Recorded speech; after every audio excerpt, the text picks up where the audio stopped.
Aktor Holidi Asadil Alam, pemeran Azam dalam film Ketika Cinta Bertasbih, kemarin bersama tim Intens mengunjungi Masjid Nurul Abror Keramat yang terletak di Jalan Mangga 2 Dalam, Sawah Besar, Jakarta Pusat.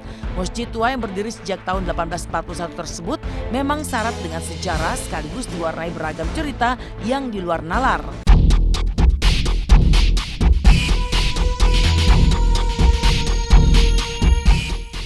Uniknya lagi, selain masih menyisakan mimbar dan 4 pilar aslinya, tepat di tengah-tengah masjid terdapat makam pendiri masjid, masing-masing makam Habib Idrus Jamalulail, serta makam utama Sayyid Abu Bakar bin Sayyid Alwi Bahsan Jamalulail.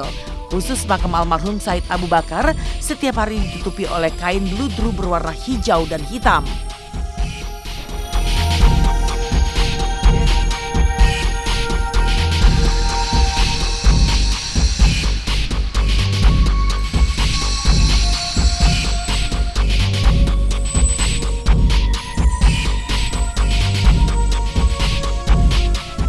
Sekarang saya sedang berada di Masjid Nurul Abror di Mangga 2, Jakarta Utara. Dan Masya Allah ya, ini masjid juga punya sejarah yang banyak dan bermacam-macam. Nanti saya insya Allah juga akan didampingi oleh imam masjid sini ya, salah satu ustadz di masjid ini. Kita 841 itu menurut tulisannya gitu ya. Ini ada makam utama ya Ustadz ya, makam utama di masjid ini. Pejuang pendiri masjid ini gitu kan. Sayyid Abu Bakar bin Sayyid Alwi Jamalulail Al-Husaini. Jadi namanya Sayyid Abu Bakar bin Sayyid Abu Bakar. Ya, ini makam Sayyid Abu Bakar. Sayyid Alwi Jamalulail. Ya, assalamualaikum ahli kubur. Assalamualaikum ahli kubur. Selain keberadaan makam, di areal masjid ini pun terdapat kolam mata air.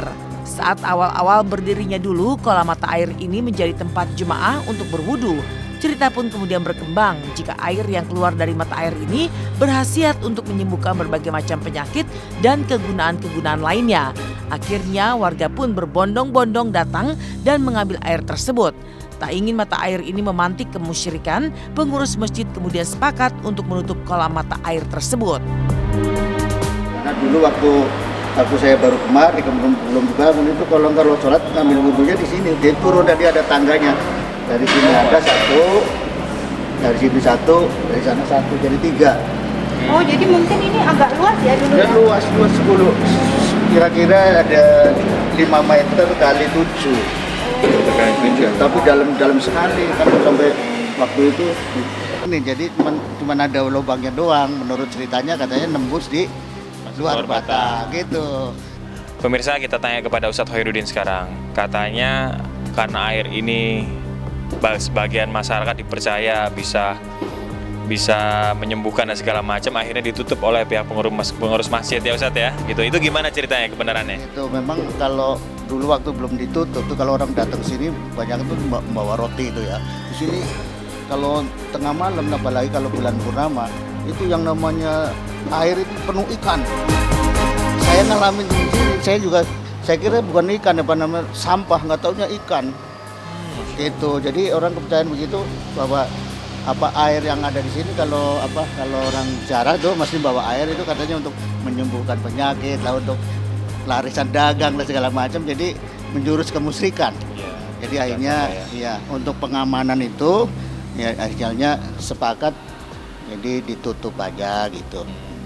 Untuk menghindari dari penyimpangan ketauhidan gitu kan atau kemusyrikan, jadi pengurus masjid lebih baik air ini ditutup gitu kan. Atasnya juga bisa buat sholat itu tambah. Buat sholat gitu kan.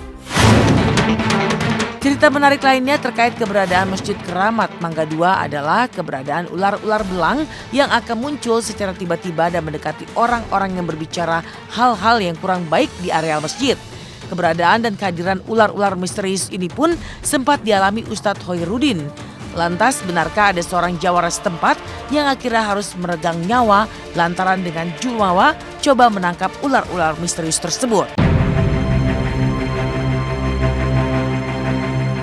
Nah itu kalau datang ke sini, itu kalau ngobrolnya nggak kalau itu ada yang ular yang langsung datengin itu gitu.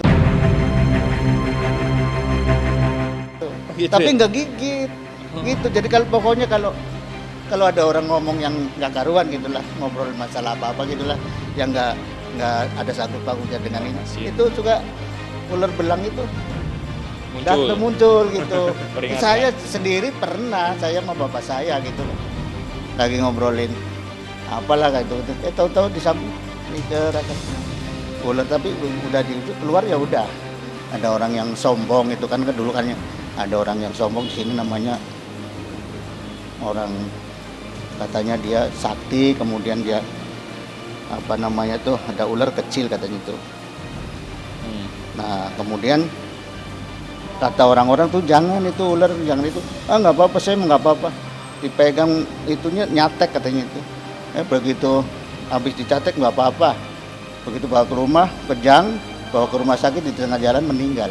Itu dulu ada cerita kayak gitu, ada iya meninggal dunia itu ular itu.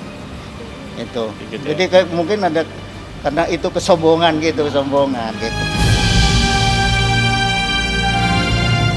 Setelah kisah dari masjid bersejarah di Mangga 2, maka setelah ini adalah kisah haru para pemain sinetron tukang ojek pengkolan yang beramai-ramai berangkat umroh kemarin. Seperti apa kisahnya?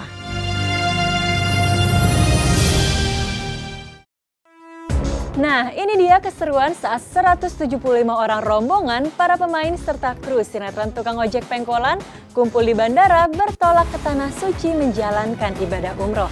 Lantas seperti apa persiapan Purnomo dan juga kedua orang tuanya saat berada di kos sebelum berangkat? Dan seperti apa surprise ulang tahun untuk Tika Bravani dari para pemain sinetron tukang ojek pengkolan di bandara? Dan bagaimana pula kemeriahan dari pesta pernikahan kedua Tommy Kurniawan di Serambi Mekah Aceh yang dihadiri oleh para sahabat-sahabat artis.